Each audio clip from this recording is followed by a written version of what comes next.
chicken and pork apritada ni Mamsi, ala Mamsi.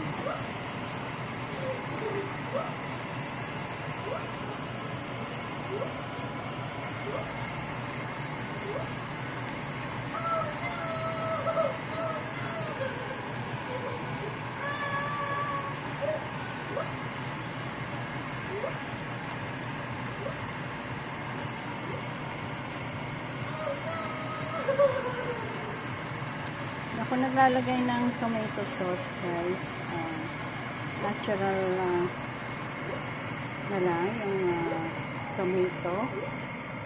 Tomato lang ang nilagay ko. Yung kamatis mismo. Fresh. Ayan.